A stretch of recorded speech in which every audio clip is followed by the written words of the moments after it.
Master కే TV channel అందిస్తున్న ప్రత్యేక కార్యక్రమానికి సుస్వాగతం. స్వర్గం నరకం అనే కార్యక్రమానికి ముందుగా స్వాగతం.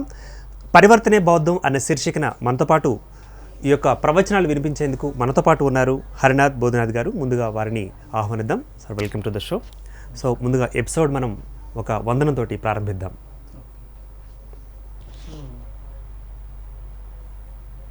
బుద్ధం నమామి,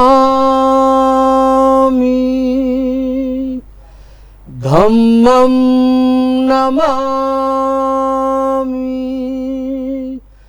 సంఘం నమామి. నమో తస్స భగవతో అర్హతో సమ్మా సంబుద్ధస్స. నమో తస్స భగవతో అర్హతో సమ్మా సంబుద్ధస్స. నమో తస్స భగవతో అర్హతో సమ్మా సంబుద్ధస్స. బుద్ధం శరణం గచ్ఛామి, ధమ్మం శరణం గచ్ఛామి, సంఘం శరణం గచ్ఛామి. ద్వితీయంపి బుద్ధం శరణం గచ్ఛామి, ద్వితీయంపి ధమ్మం శరణం గచ్ఛామి, ద్వితీయంపి సంఘం శరణం గచ్ఛామి, తృతీయంపి బుద్ధం శరణం గచ్ఛామి, తృతీయంపి ధమ్మం శరణం గచ్ఛామి, తృతీయంపి సంఘం శరణం గచ్ఛామి. పానాతిపాత వేరమణి సిక్ఖాపదం సమాదియామి. ఆదిన్నదానా వేరమణి సిక్ఖాపదం సమాదియామి. కామేషు మిచ్ఛాచారా వేరమణి సిక్ఖాపదం సమాదియామి. మూసావాదా వేరమణి సిక్ఖాపదం సమాదియామి. శూరామేరయ మజ్జ పమాదఠానా వేరమణి సిక్ఖాపదం సమాదియామి. సాధు సాధు సాధు. జై భీమ్, జై భీమ్, జై భీమ్. రైట్ గురుగారు, ఇప్పుడు స్వర్గం నరకం అనే అంశం మీద మనం చర్చించుకోబోతున్నాం. సో బౌద్ధ సాహిత్యంలో ఈ రెండు పదాల యొక్క ప్రాముఖ్యత ఎలా ఉంది, సో మన జీవనానికి ఎలా వాటిని అన్వయించుకోవాలి తెలియచేయండి. సో మొట్టమొదట ఈ ప్రతిరోజు ఏ బుద్ధవందన అయితే మనం స్వీకరిస్తున్నాము, చాలా తక్కువ సమయంలో వాటిని తెలుగులో వివరించి అందులోకి వెళ్దాం. ఓకే. మీతో మనవి ఏంటంటే ఈ కార్యక్రమం క్లోజ్ అయ్యే 5 నిమిషాల ముందు మాకు మనము ఈ కార్యక్రమం నిర్వహించే వాళ్ళు స్నేహ టీవీ ఛానల్ వాళ్ళకి, అంబేద్కర్ టీవీ ఛానల్ వాళ్ళకి, ఈ రాష్ట్రంలో ఉన్న వాళ్లకు, దేశంలో ఉన్న వాళ్లకు, ప్రపంచంలో ఉన్న వాళ్ళకు కూడా అదే కాకుండా ఈ జంతు జాలం ఏదైతే ఉందో వాటన్నిటి కూడా మంగళం జరుగుగా కానీ ఒక గాథ ఉంది. అది ఆఖరణ మనం మన ప్రవచన తర్వాత అది చేద్దాం. మీరు ఒక 5 నిమిషాల ముందు నాకు కొద్దిగా చెప్తే సరే, అది మంచిది. సో అందరికీ మరి ఒకసారి జై భీములు, బుద్ధ వందనాలు. సో ఈరోజు నేను అంబేద్కర్ టీవీ ఛానల్లో మాస్టర్కి ఆధ్వర్యంలో ఈ బుద్ధ ప్రవచనాల సిరీస్ని ప్రారంభించిన మన భాగ్యరావు గారి, చైర్మన్ గారికి, మరియు ప్రతిరోజు ఒక కొత్త యాంకర్ గారు వచ్చి నన్ను ప్రభావితం చేసి ఈ విషయాల గురించి వాళ్ళు బౌద్ధంలో అసలు ఏముంది అని తెలుసుకోవడానికి చేసే ప్రయత్నంలో నాకు ఒక అవకాశం ఇచ్చినందుకు వాళ్ళకు మరి ఒకసారి ధన్యవాదాలు తెలుపుతూ, ఈ బుద్ధ వందన యొక్క ప్రాముఖ్యత ఏంటంటే ప్రతి ఇంట్లో ప్రతిరోజు మనం ఒక 5 నిమిషాలు కింద కేటాయిస్తే ఆ రోజు మనము మనతో ఏ తప్పులు జరగకుండా, తప్పుని చూడకుండా, తప్పు ప్రదేశంలో నిలబడకుండా ఇవి మనల్ని మాటి మాటికి మనం రిమైండ్ చేసి జ్ఞాపకం వచ్చి మనం తప్పులు చేయకుండా, తప్పు మాట్లాడకుండా, తప్పు చూడకుండా మనల్ని ప్రొటెక్ట్ చేస్తాయి. కాబట్టి ఇది ప్రతిరోజు మనము బుద్ధుడు మనం ఏదన్నా పొద్దున్న లేచి ఒకసారి వందన తీసుకున్నా మరి మనము ఏదో విషయాన్ని చూసి, ఒక వస్తువుని చూసి ప్రభావితమైతే మన శీల బ్రేక్ అవుతుంది అని చెప్పాడు ఆయన. సో ఒక రోజులో కనీసం 5 సార్లు మనము బుద్ధవందన తీసుకోవాలి. దాని ద్వారా ఆ రోజు మనము చేసిన చెడు కార్యాలు ఉన్నా, చెడు చూసినా, చెడు చెప్పినా, చెడు విన్నా, వాటిని మళ్ళీ మనం మన శీలాన్ని మనం రిపేర్ చేసుకొని మళ్ళా దుశ్శీలుగా మారకుండా శీలవంతంగా జీవించడానికి ఒక అవకాశం. సో కాబట్టి ఈ శీలాలు ఏవైతే మనం స్వీకరించామో అది ఏ మతం వాళ్ళైనా చెప్పుకోవచ్చు, ప్రతి వాళ్ళకు చెప్పుకునే అధికారం. ఎందుకంటే తన జీవితం కాబట్టి, తన బాగు చేసుకోవాలి కాబట్టి వీటిని స్వీకరించడం వల్ల దాన్ని మనము ఆచరించడంలో క్షణం ప్రతి క్షణం మనలో అభివృద్ధి చెందుతుంది తప్ప నష్టం జరిగేదేం లేదు. ప్రతి వాళ్ళు ఏదైనా నష్టం జరగకుండా చేయాలని అనుకుంటారు. అయితే ఇది అతి ఉత్తమైన మార్గం కాబట్టి అది 5 నిమిషాలలో అయిపోయే పని మనము కొన్ని సంవత్సరాలు గడిచినా మనకు అది దొరకదు. జీవితం మొత్తం వెళ్ళిపోయినా కానీ దొరకదు. సో కాబట్టి బుద్ధం శరణం గచ్చామి, నేను నా బుద్ధికే శరణు పొందుతాను. దమ్మం శరణం గచ్చామి, నేను నా దమ్మానికే శరణు పొందుతాను.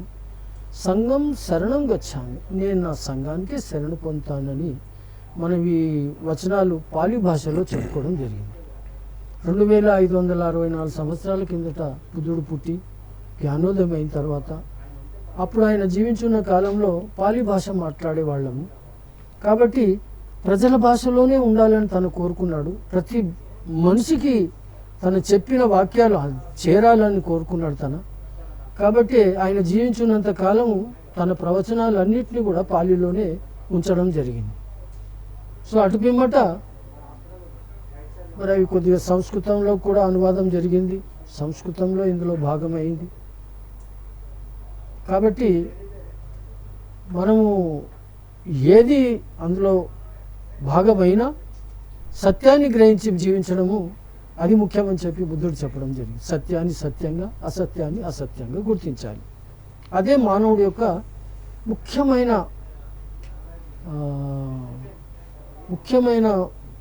తన జీవితంలో ఒక భాగంగా చేసుకోవాలని అట్లా మళ్ళీ 5 శీలాలు గ్రహించడం జరిగింది. పాణాతిపాత వేరమని సిక్కాపదం సమాధియామి, నేను జీవించున్నంత కాలం జీవహింస చేయనని శబ్దం చేయడం జరిగింది. అదిన్నదాన వేరమని సిక్కాపదం సమాధియామి, నేను జీవించున్నంత కాలం ఇతరుల ఆస్తిని కాజేయను, దొంగ పనులు చేయనని శబ్దం చేయడం జరిగింది. కామేశు మిచ్చాచార వేరమని సిక్కాపదం సమాధియామి, నేను జీవించినంత కాలము నాకు పెళ్ళి అయితే నా భార్యతోనే నేను నా జీవితాన్ని గడుపుతాను, పరస్త్రీని సోదరిగా భావిస్తాను, ఆఖరణ చెప్పాలంటే నేను వ్యభిచారమే చేయనని చెప్పి శపథం చేయడం జరిగింది. మరి నాలుగవది ముసావాద వీరమని సిక్కాపదం సమాధియాము. నేను జీవించున్నంత కాలము నేను అబద్ధమాడనని శపథం చేయడం జరిగింది.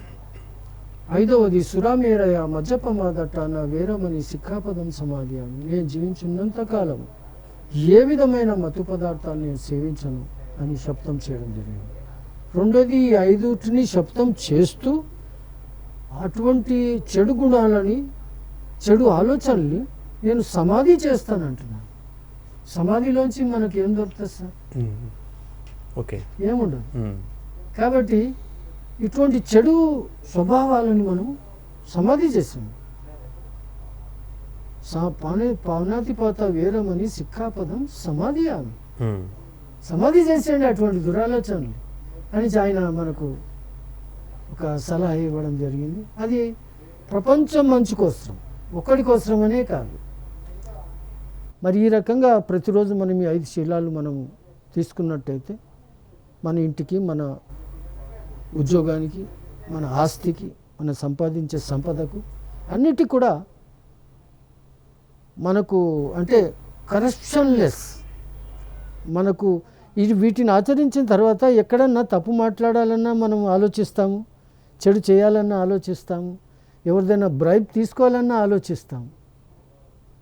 బుద్ధుడు ఏమన్నాడంటే ప్రతిదీ పరిమితమై ఉండాలి, అపరిమితం కాకూడదు. పరిమితం అయితే మీకు ఆనందాన్ని ఇస్తుంది, అపరిమితం అయితే మీకు దుఃఖాన్ని చేరుస్తుంది. ధనం ఎక్కువన్నా రక్షించుకోవడానికి కష్టపడాలి, ఆస్తి ఎక్కువన్నా కష్టం, దాన్ని రక్షించుకోవడానికి కష్టపడాలి. దాన్ని 2 కుక్కలన్నా సాక్కోవాలి, 2 వాచ్మెన్లన్నా పెట్టుకోవాలి, వాళ్ళకి జీవితాలు శాలరీలు ఇవ్వాలి. ఇవన్నీ నూతనంగా మళ్ళీ ఆలోచించాల్సి వస్తుంది మీకు. అయితే మనకి ఎంత అవసరం ఉందో అంత మట్టుకు మీరు సంపాదించుకోండి. మనసులో ఏ విధమైన కల్మషం లేకుండా జీవించండి, ఇతరులకు హాని కలిగించకండి, చేతనైతే సాయం చేయండి. లేదా నువ్వు ఏం చేయకుంటే నీ జీవితాన్ని బాగు చేసుకో, ఎవరు చేయకున్నా నీదన్నా బాగుండాలి కదా, నువ్వు ఆదర్శంగా జీవించాలి కదా అంటాడు ఆయన. సో ఆ రకంగా చెప్తూ మరి మనం ఇప్పుడు ఈ జాతక కథలో ఏదైతే అనుకున్నామో అందులోకి ఎంటర్ అవుదాము. ఈరోజు జాతక కథలో నిన్న మనము బ్రాహ్మణ సోదరులు బౌద్ధం స్వీకరించారు, భరద్వాజ సోదరులు అని చెప్పుకున్నాము. ఆ తర్వాత ఇంకొక గురుగారు బౌద్ధం స్వీకరించారని చెప్పారు. సో ఈరోజు మనము ఈ భూమిపైన జీవించే జనాలు చాలామంది స్వర్గం పోవడానికి ప్రయత్నం చేస్తున్నారు. అప్పుడు రాముడు యుద్ధమైనప్పుడు రావణాసురుడు తను చాలించేటప్పుడు రాముడు పోయి నీ ఆఖరి కోరిక ఏముండే రావణ అంటే నేను ఆకాశానికి నిచ్చెనేయాలనుకున్నానని ఏదో చెప్పాడని అంటున్నారు. మరి పుస్తకాలలో కూడా ఉన్నది అని నేను అనుకుంటున్నాను. సో ఆ రకంగా ఈ స్వర్గం అనే మాట ఏదైతుందో ఇది బుద్ధుడు అన్నాడు జనాలను మోసగిస్తున్నారు.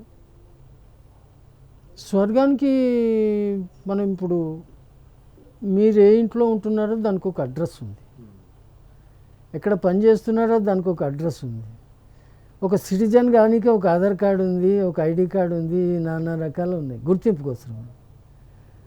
దానికి ఒక అడ్రస్ ఉంది. స్వర్గానికి అడ్రస్ లేదు సార్.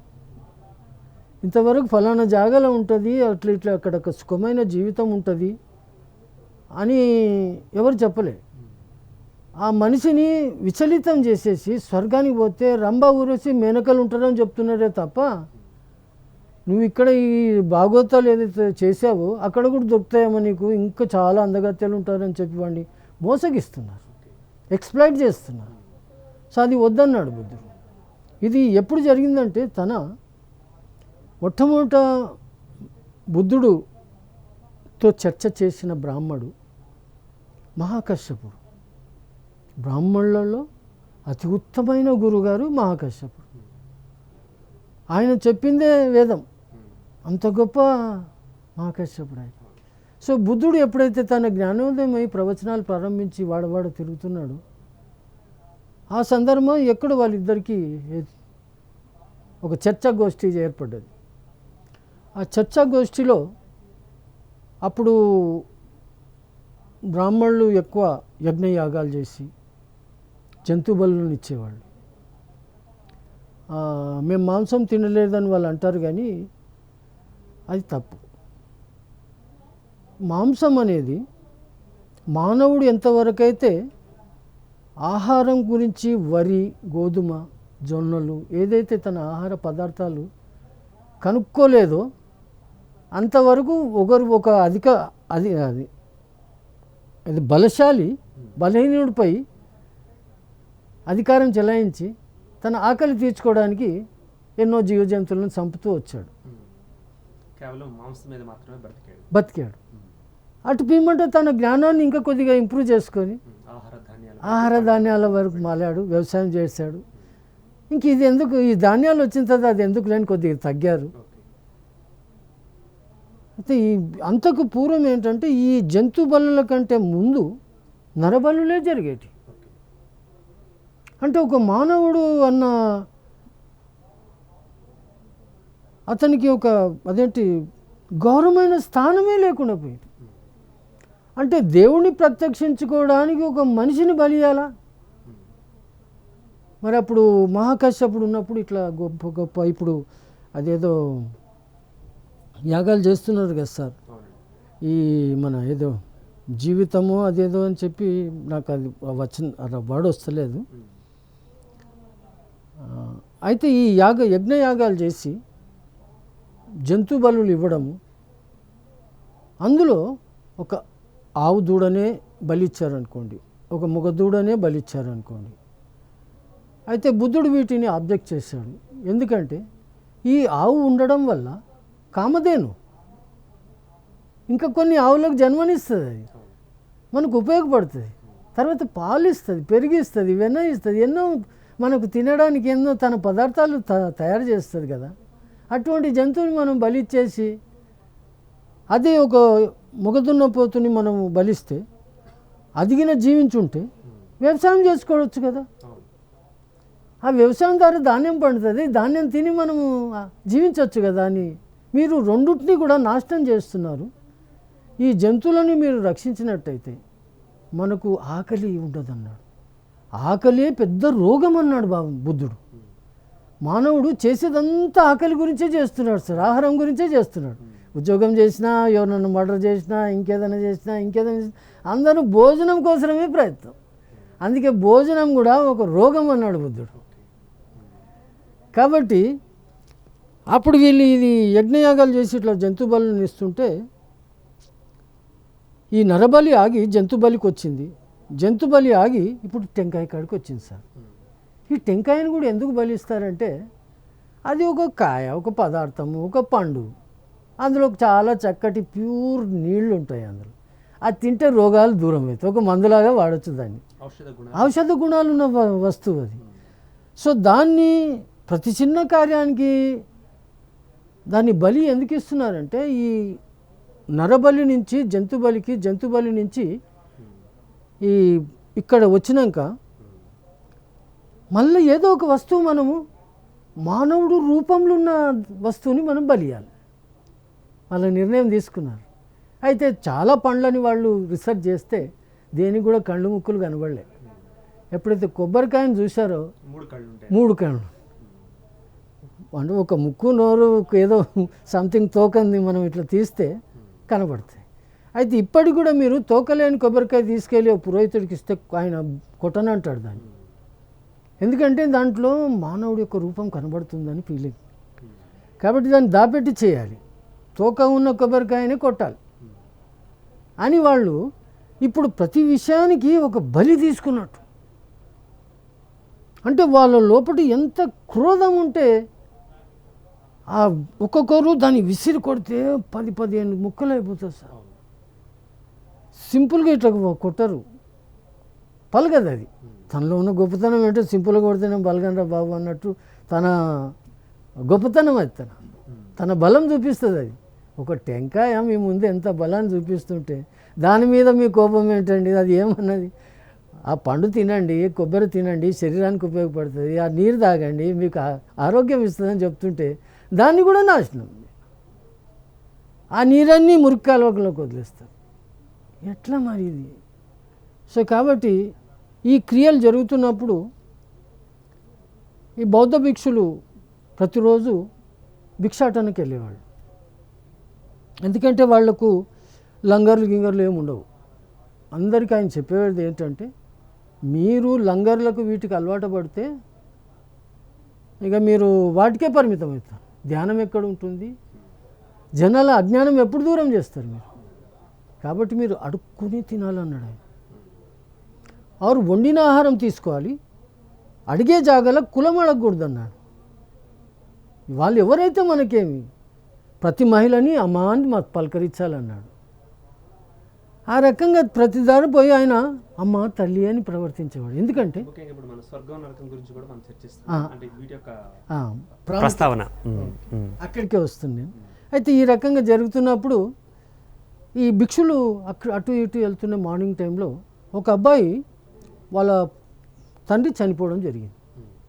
అయితే బ్రాహ్మణ్ణి పిలిచి 10 రోజుల కార్యక్రమం, ఆ కార్యక్రమం, ఈ కార్యక్రమం అన్నీ నిర్వహించారు.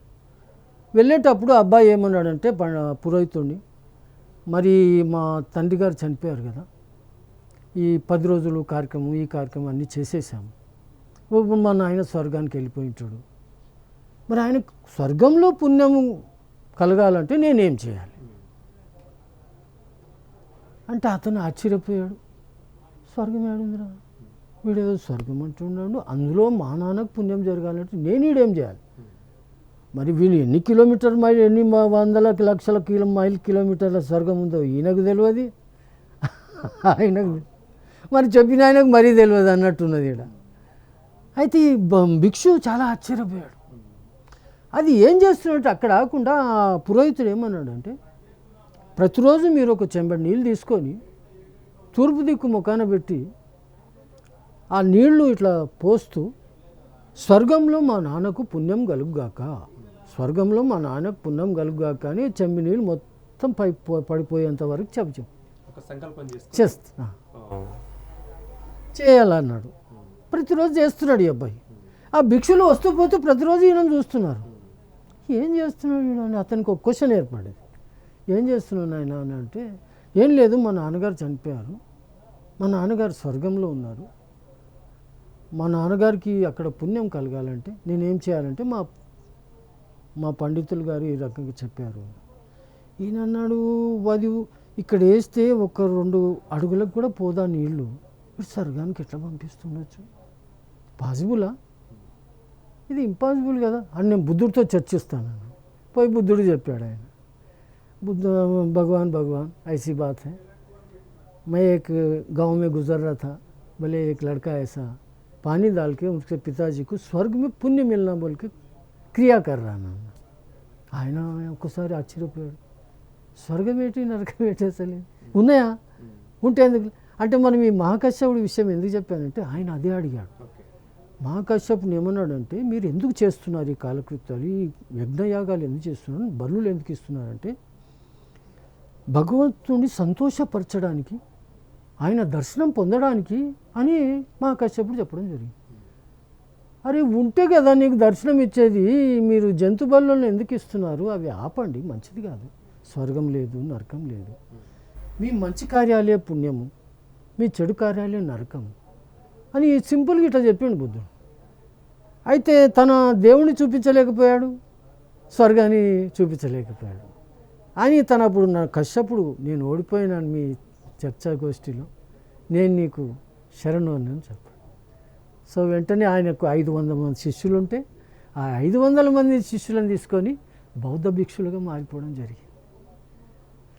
అక్కడి నుంచే అక్కడనే పుణ్యకార్యాల గురించి ఆయన స్వర్గంలో దేవుళ్ళు ఈ నరబలులను ఇస్తే, ఈ యజ్ఞయాగాలు చేస్తే మాకు దర్శనం ఇస్తారని సంతోషపడతారు. దేవుని ఎవరండి సంతోషపరిచేది? పాసిబుల్ ఏదన్నా వాళ్ళు చెప్పేది కాదు కదా, కష్టం. ఆయన ఆ రకంగా చెప్తే బుద్ధుడు చాలా ఖండించి, మీరు ఈ రకంగా జనాలను మోసగించకండి అని చెప్పాడు. సో అదే మాట ఇక్కడ జరిగింది. కాబట్టి అయితే ఈ భిక్షు ఎప్పుడైతే వెళ్ళి బుద్ధుడికి చెప్పాడు, ఒకసారి ఆ అబ్బాయిని పిలుచుకురండి అని అన్నాడు. సో అబ్బాయి మా గురుగారు పిలుస్తున్నారు, నేను మీతో మాట్లాడతాడంట అంటే అక్కడికి బుద్ధుడి దగ్గర తీసుకెళ్ళిన తర్వాత బుద్ధుడు అన్నాడు, ఏం బాబు ఏం నీ ప్రాబ్లం ఏంటని అంటే, ప్రాబ్లం ఏం లేదు సార్, मेरे पिताजी स्वर्ग में है, उनको उधर पुण्य मिलना बोलकर मुझे मैं एक क्रिया कर रहा हूँ यहाँ पर अन्ना। क्या कर रहे क्रिया అంటే ऐसा एक लोटा पानी लेके सूरज को देखते हुए मेरे पिताजी को स्वर्ग में पुण्य मिलना, मेरे पिताजी को स्वर्ग में पुण्य मिलना అంటే అప్పుడు బుద్ధుడు ఏమన్నాడు, నువ్వు आप जो पानी डाल रहे वो ज़मीन में नहीं भीग रहा, स्वर्ग में कैसा जाएगा? स्वर्ग कहाँ है आपको मालूम है? कितने किलोमीटर पे है मालूम है आपको? नहीं, फिर कैसा?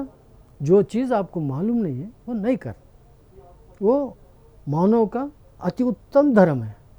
अति उत्तम धर्म क्या है? जो चीज़ आपको नहीं मालूम है वो नहीं करना అని ఆ అబ్బాయికి చెప్పాడు. మరి ఏం చేయాలి నేను?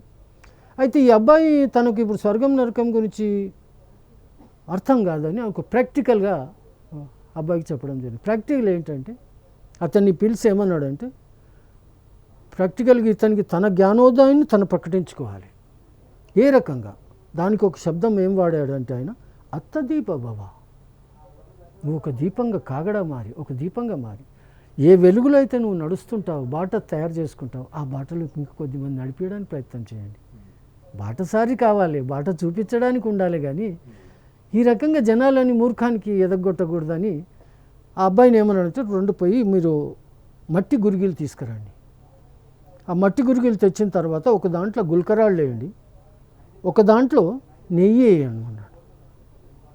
రెండిటి కూడా ఒక చిన్న బట్ట తీసుకొని మూతలు కట్టేయమన్నాడు. కట్టేసి వాటికి చిల్లులు చేయమన్నాడు.